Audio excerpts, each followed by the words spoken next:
সালের প্রথম ভাগে জাতীয় সংসদ নির্বাচন হবে মাশাআল্লাহ, আলহামদুলিল্লাহ।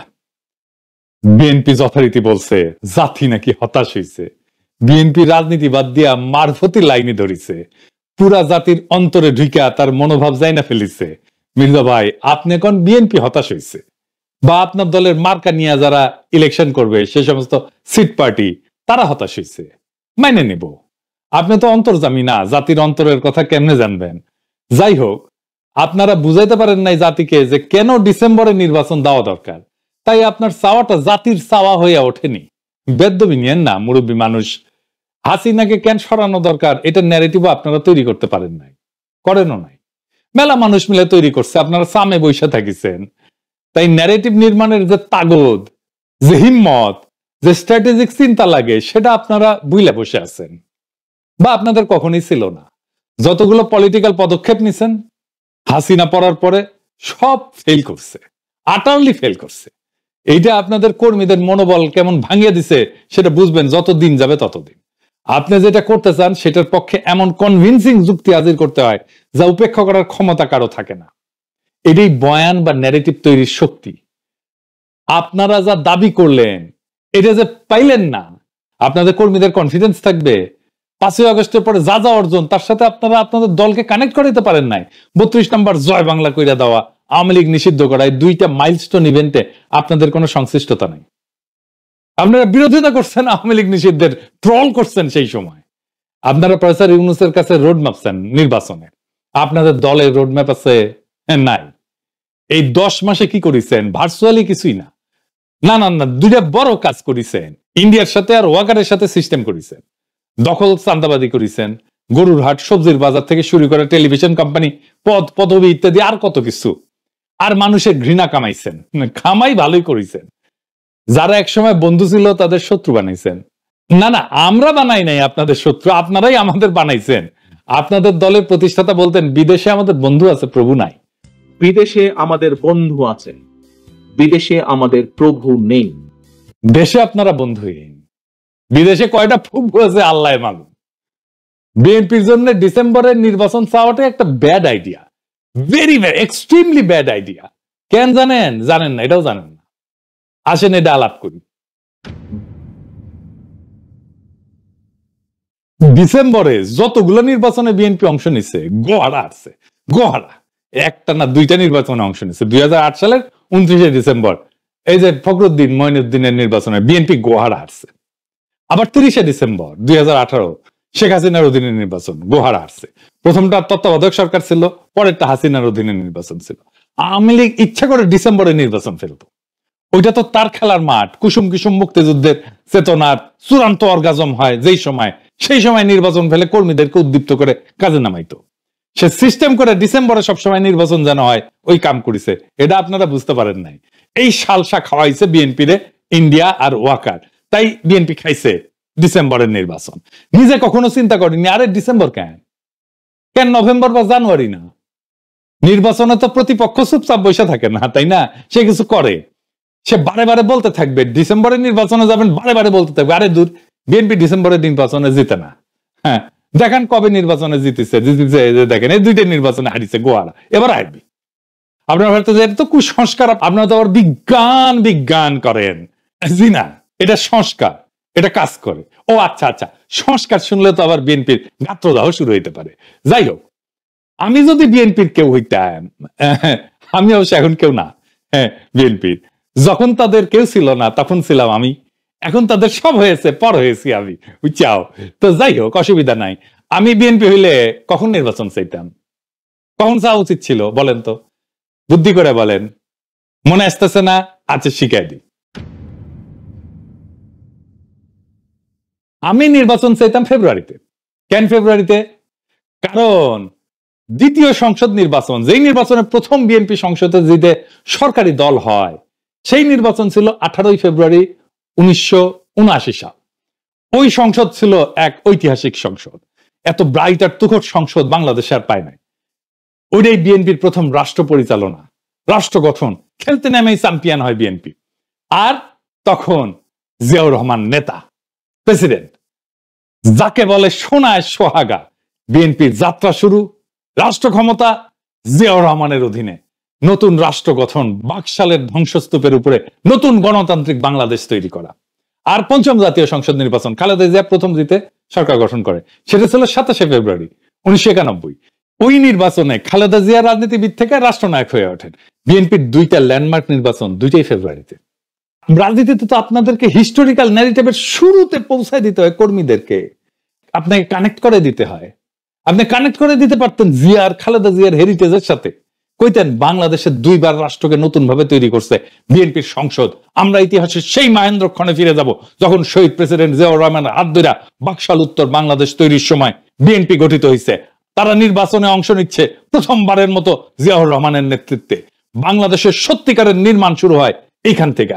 তারপর দ্বিতীয়বার শহীদ জিয়ার মৃত্যুর পরে ফিনিক্স পাখির মতো ধ্বংসস্তূপ থেকে বিএনপি উঠে দাঁড়ায় একটা সফল গণ অভ্যুত্থানের নেতৃত্ব দিয়া। স্বৈরাচারের পতনের পরে নতুন করে রাষ্ট্র পুনর্নির্মাণের শুরুর সেই সময়টা 2 নির্বাচনী ফেব্রুয়ারিতে।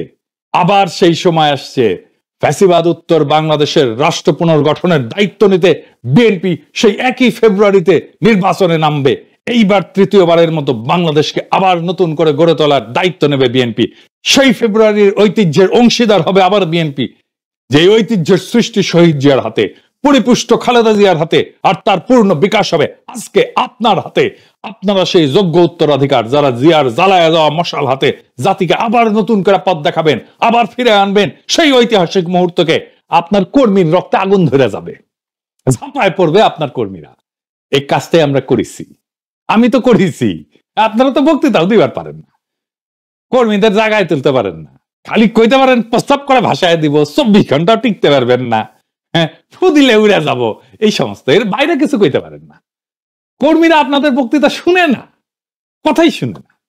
আজকে আপনার কর্মীরা এসে কয়, এগুলো শিখাইছেন যে আমি মানুষের ইমোশন নিয়ে খেলা করি। রাজনীতি তো ইমোশনই, ইমোশন ছাড়া কেউ বন্দুকের সামনে বুক পাইতে দেয়? আবু সাইদ কিসের জন্য বুক পাইতে দিছিল? আপনি এমন স্বপ্ন দেখাবেন যে সে মনে করবে এই স্বপ্ন অর্জনের জন্য জীবন দিয়ে দেওয়া যায়। আপনার তার হৃদয়কে ছুঁইতে হবে, বুকের ভিতরে আগুন জ্বালাই দিতে হবে, তারপরে সে বলতে পারে বুকের ভিতর অনেক ঝড়, বুক পেতেছে, গুলি কর।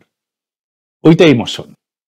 ইমোশন ছাড়া রাজনীতি নাই, ইমোশন ছাড়া সৃষ্টি করা যায় না, ইমোশন ছাড়া বিপ্লব করা যায় না, ইমোশন ছাড়া অভ্যুত্থান করা যায় না, ইমোশন ছাড়া দেশকেও ভালোবাসা যায় না।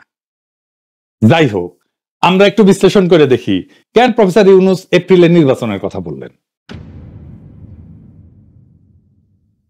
প্রফেসর ইউনূস কেন বলছেন এটা উনার বিবেচনা, কিন্তু আমার যা মনে হয়েছে যে যুক্তিগুলো কাজ করছে, 1 নম্বর হইতেছে বিচার এবং সংস্কার সম্পন্নের জন্য সময় প্রয়োজন। ফ্যাসিস্ট আওয়ামী সরকার যে রাষ্ট্রীয় সন্ত্রাস এবং সম্পদ লুণ্ঠন করছে, তার বিচার এবং চলমান কাঠামোগত সংস্কার সম্পন্ন করতে আরো সময় দরকার। তড়িঘড়ি করলে এই সমস্ত অসম্পূর্ণ থেকে যাবে, ফলে গ্রহণযোগ্য এবং অবাধ নির্বাচনের পরিবেশ তৈরি হবে না। 2 নাম্বার, সবার অংশগ্রহণ নিশ্চিত করা। সুষ্ঠু নিরপেক্ষ নির্বাচনের জন্য রাজনৈতিক দলগুলোর অংশগ্রহণ এবং ভোটারদের আস্থা ফেরাইতে আইন শৃঙ্খলা পরিস্থিতির উন্নতি, প্রশাসনিক প্রস্তুতি জরুরি। এখনো তো আপনারা সবাই বলেন যে হাসিনার ফেলায় যাওয়া প্রশাসন কাজ করতেছে, তাই না? প্রশাসনের গতি আসেনি তো সেরকম। সংলাপ এবং সমঝোতার মাধ্যমে অন্তর্ভুক্তিমূলক নির্বাচনের জন্য আরো সময় দরকার। অন্তর্ভুক্তি মানে সব দলের অংশ নেওয়া না, সব জনগণের অংশ নেওয়া। 3 নাম্বার, আন্তর্জাতিক স্বীকৃতি এবং পর্যবেক্ষণের সুযোগ। এপ্রিল 2026 পর্যন্ত সময় দিলে আন্তর্জাতিক পর্যবেক্ষক আনার প্রস্তুতির সময় এবং সুযোগ থাকবে, যা নির্বাচনকে আন্তর্জাতিকভাবে স্বীকৃতির এবং বৈধতা দিবে। 4 নাম্বার, নির্বাচন কমিশনের প্রস্তুতি। এর ফলে ভোটার তালিকা হালনাগাদ করা, সীমানা পুনর্নির্ধারণ। কারণ এখন যে সীমানা আছে এটা ওই 2008 সালে সীমানা, যেটা করে যে বিএনপিকে হারানো হয়েছিল, ওই সীমানাটা পুনর্নির্ধারণ করতে হবে এবং রোডম্যাপ প্রস্তুতিতে নির্বাচন কমিশনের জন্য পর্যাপ্ত সময় নিশ্চিত করতে হবে। 5 নাম্বার হচ্ছে 1.5 কোটি প্রবাসীর ভোট নেওয়াটা এখন একটা বড় চ্যালেঞ্জ। এই বিশাল জনগোষ্ঠী শুধু রেমিটেন্স দেওয়া যায় কিন্তু ভোট দিতে পারে না। ভোট যদি নিতে হয় তাহলে তার পর্যাপ্ত প্রস্তুতির জন্য সময় দরকার। আমরা শুধু মানি মেশিন না তো, তাই না? আমাদের রাষ্ট্রের নেতা নির্বাচনের সুযোগ দিতে হবে। সবচেয়ে ভালো হয় যদি প্রবাসীদের জন্য সংসদে আসন থাকে। প্রবাসীরা প্রবাসীদেরকে নির্বাচিত করবে সংসদে যাওয়ার জন্য, এমপি হবে প্রবাস থেকেই। তার জন্য প্রবাসীদের জন্য 30 থেকে 50টা আসন করা উচিত। তো বিএনপি যদি এপ্রিলের সময় না মানে, তাহলে আমি অন্তর্বর্তীকালীন সরকারকে বলবো সংস্কার না নির্বাচন এই প্রশ্নে গণভোট নিতে। জিয়াউর রহমান গণভোট করছিল, আমাদেরও গণভোট করা যেতে পারে। রাজনৈতিক দলের রাহাজানি বন্ধ করার টাইম আসছে। রাজনৈতিক দল মানে দেশের মালিক না, সে যা খুশি বলবে আর আমরা সারা দেশের লোক মেনে নিব। গতকালকে স্ট্যাটাস দিছিলাম তো ফেসবুকে প্রফেসর ইউনূসের বক্তব্যের আগে, সেটাই প্রফেসর ইউনূস বলছে। অনেকে বলতেছে যে প্রফেসর ইউনূসের বক্তব্যে নাকি আমার এপিসোডের প্রতিধ্বনি শুনতে পেয়েছেন। প্রফেসর ইউনূসের বক্তব্যের মূল যে কথা, সে কথাটা হইতেছে আপনারা ওয়াদা আদায় করে নেবেন যে বাংলাদেশের স্বাধীনতা, সার্বভৌমত্ব, আঞ্চলিক অখণ্ডতা এবং জাতীয় মর্যাদার প্রশ্নে কখনো কোনো প্রকার আপোষ করবেন না এবং দেশের বাইরের কোন শক্তির কাছে দেশের স্বার্থ বিকিয়ে দেবেন না। এটাই মূল কথা। এইবার আপনি শুনেন আমার কিছু এপিসোড, শুনেন এডিটর সাহেব, শুনান, তারিখ দিয়ে দিন। বাংলাদেশের স্বাধীনতা, সার্বভৌমত্ব, আঞ্চলিক অখণ্ডতা এবং গণতান্ত্রিক ভবিষ্যতের সুরক্ষার দায়িত্ব বাংলাদেশের আপামর জনগণের, এবং আমরা অবশ্যই আমাদের এই দায়িত্ব সর্বোচ্চ ত্যাগ স্বীকার করে হলেও সাফল্যজনকভাবে পালন করবো ইনশাল্লাহ। শুনে, যে কাজের শপথ আপনারা নিছেন আমি তো সেই কাজই করি, আর সেটা হইতেছে আমাদের স্বাধীনতা, সার্বভৌমত্ব, আঞ্চলিক অখণ্ডতা এবং জাতীয় মর্যাদা সমুন্নত রাখা। ভারত নিজের স্বার্থ রক্ষায় হাসিনাকে জলাঞ্জলি দিয়া পছন্দের আর কাউকে ক্ষমতায় বসানোর চেষ্টা করতেই পারে, কিন্তু তাদের জানা দরকার বাংলাদেশের বীর জনগণ এদেশের স্বাধীনতা, সার্বভৌমত্ব, আঞ্চলিক অখণ্ডতা, জাতীয় মর্যাদা এবং গণতান্ত্রিক ভবিষ্যৎ নিশ্চিত করতে যে কোনো ত্যাগ স্বীকারে প্রস্তুত। আমি একটা কথা বারবার বলি, আমাদের স্বাধীনতা, সার্বভৌমত্ব, আঞ্চলিক অখণ্ডতা এইটা হুমকির মুখে। আর এই হুমকি কোথায় থেকে শুরু হচ্ছে সেইটা দেখেন, পাঠ্যপুস্তক থেকে আমাদের বাচ্চাদের, আমাদের সন্তানদের মাথাতে ঢুকায় দেওয়া হচ্ছে আমরা বাংলাদেশের জনগণ ভারতকে একটা ফুটা পয়সা দিয়েও ছাড় দেব না। আমাদের প্রত্যেক মুহূর্তে মনে রাখতে হবে আমাদের স্বাধীনতা, সার্বভৌমত্ব, আঞ্চলিক অখণ্ডতা, জাতীয় মর্যাদা এবং গণতান্ত্রিক ভবিষ্যতের প্রতি ভারত হইল সবচেয়ে বড় প্রতিবন্ধক। কিন্তু বাংলাদেশে চীনের স্ট্র্যাটেজির সাফল্য নির্ভর করবে এই প্রক্রিয়ার কেন্দ্রবিন্দুতে বাংলাদেশের জনগণের ঘনিষ্ঠ সম্পৃক্ততা এবং আমাদের স্বাধীনতা, সার্বভৌমত্ব, আঞ্চলিক অখণ্ডতা, জাতীয় মর্যাদা এবং গণতান্ত্রিক চেতনা বাস্তবায়নের উপরে। যারাই আমাদের সামগ্রিক স্বার্থকে সম্মান জানায় না, আমাদের স্বাধীনতা, সার্বভৌমত্ব, আঞ্চলিক অখণ্ডতা, জাতীয় মর্যাদা এবং গণতান্ত্রিক চেতনা এবং আর্থসামাজিক প্রগতির প্রতি সত্যিকার সমর্থন এবং সহযোগিতার অঙ্গীকার করবে, আমরা তাদের দিকেই বন্ধুত্বের হাত বাড়ায় দেব। আমাদের প্রিয় মাতৃভূমির স্বাধীনতা, সার্বভৌমত্ব, আঞ্চলিক অখণ্ডতা, আমাদের জাতীয় মর্যাদা এবং আমাদের জনগণের গণতান্ত্রিক আকাঙ্ক্ষা নিশ্চিত না করিয়া আমরা ঘরে ফিরবো না। এই পবিত্র ঈদের দিনে যখন দেশের মসজিদে মসজিদে, ঈদগাহে ঈদগাহে আমরা ঈদের নামাজ পড়তে দাঁড়াবো এবং মহান আল্লাহ তাআলার নিকট আমাদের রোজা কবুল করার আকুল মিনতি জানাবো, তখন আমরা যেন এটাও মনে রাখি যে আমরা একই সঙ্গে কাতার বন্দী হয়েছি আমাদের দেশের স্বাধীনতা, সার্বভৌমত্ব আর আঞ্চলিক অখণ্ডতা রক্ষার পবিত্র সংগ্রামের অকুতভয় সৈনিক হিসাবে। এবার শোনেন প্রফেসর ইউনূস কি বলছে, এই কথাগুলোই বলছেন, শোনেন। আমি আগেও বলেছি, আজ আবারও বলছি, আমরা একটা যুদ্ধ অবস্থায় আছি। এখন আমাদের একতাবদ্ধ থাকতে হবে যে কোনো মূল্যে। পরাজিত শক্তি এবং তাদের সহযোগীরা ওত পেতে বসে আছে আমাদের ছোবল মারার জন্য, আমাদের অগ্রযাত্রাকে রুখে দেওয়ার জন্য। আমরা তাদের কিছুতেই এই সুযোগ দেব না। আসুন আমরা আমাদের সম্মিলিত প্রচেষ্টায় প্রিয় মাতৃভূমির স্বাধীনতা, সার্বভৌমত্ব, আঞ্চলিক অখণ্ডতা ও জাতীয় মর্যাদার বিরুদ্ধে যে কোনো আঘাত প্রতিহত করার উদ্দেশ্যে প্রতিরোধের ঐক্যবদ্ধ সুদৃঢ় প্রাচীর গড়ে তুলি। এইটাই আগামীর বাংলাদেশের রাজনীতির মূল বার্তা। স্বাধীনতা, সার্বভৌমত্ব, আঞ্চলিক অখণ্ডতার জাতীয় মর্যাদা, এই প্রশ্নে কোনো আপোষ নাই। এভাবেই রাজনীতি তৈরি হয়, এভাবেই জাতীয় ন্যারেটিভ নির্মিত হয়। এই কথা আমার না, প্রফেসর ইউনূসেরও না, এটা বাংলাদেশের সকল নাগরিকের আকাঙ্ক্ষা। আপনি জিজ্ঞেস করেন এটা আপনারও আকাঙ্ক্ষা কিনা। এই আকাঙ্ক্ষাটাই তুলে ধরা হয়েছে। আগামীর বাংলাদেশ তাকেই নেতা মানবে যারা এই আকাঙ্ক্ষাকে বাস্তব করবে, রক্ষা করবে। মুতে ভাষায় দেওয়া, ফুদিয়ে উড়ায় দেওয়া আর 24 ঘন্টা টিকতে না দেওয়ার রাজনীতির দিন শেষ। রাজনীতি মানে মস্তানি না, রাজনীতি মানে হৃদয়ের দখল, রাজনীতি মানে মর্যাদা, রাজনীতি মানে আত্মসম্মান, রাজনীতি মানে শক্তি, কালেকটিভ ফোর্স। মির্জা ফখরুল বলছেন জাতি হতাশ। না মির্জা ভাই, জাতি না, হতাশ হইল আপনার কর্মীরা। কারণ আপনারা তাদের দেখাতে পারেননি এই লড়াইয়ের শেষ কোথায়, শুরুটা কোথায় থেকে। আপনারা ভাবছেন নির্বাচন মানে তারিখ। প্রফেসর ইউনূস বলছেন নির্বাচন মানে রাষ্ট্র পুনর্গঠনের পথ। আপনারা চাইছেন ডিসেম্বরে ভোট। কারণ আপনারা বুঝতেই পারেননি ডিসেম্বর আওয়ামী লীগের ক্যালেন্ডার। আর ফেব্রুয়ারি বিএনপির কাব্য। তাদের ইতিহাস মুক্তিযুদ্ধের চেতনা, আপনার ইতিহাস রাষ্ট্র নির্মাণ। আপনারা নিজেদের ইতিহাস ভুলে ভারতের প্ররোচনায় নিজের কোলে তুলে নিলেন আওয়ামী ন্যারেটিভ। আফসোস, আওয়ামী লীগের লড়াই হইতেছে মুক্তিযুদ্ধের চেতনায় ভর কইরা ফ্যাসিবাদ কায়েম। আপনাদের হওয়া উচিত ছিল মুক্ত, আত্মমর্যাদাশীল, স্বাধীন, সার্বভৌম বাংলাদেশ পুনর্গঠনের চেতনা।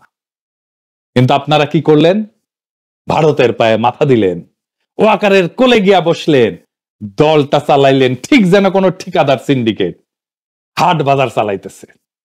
আপনারা নিজেরাই নিজেদের আদর্শকে হত্যা করলেন। এবং আজ যারা আপনাদের কর্মী, তাদের মনে এখন ঘৃণা, লজ্জা, হতাশা আর অনিশ্চয়তা। আর প্রফেসর ইউনূস, তিনি আপনাদের জায়গা নিচ্ছেন না। আপনারা কি যাচ্ছা তাই বলছেন। তিনি খালি বলছেন এই জাতি বিক্রি হতে পারে না। তিনি আমাদের মর্যাদা দিচ্ছেন। তার কণ্ঠে প্রতিধ্বনিত হচ্ছে কোটি মানুষের আকাঙ্ক্ষা।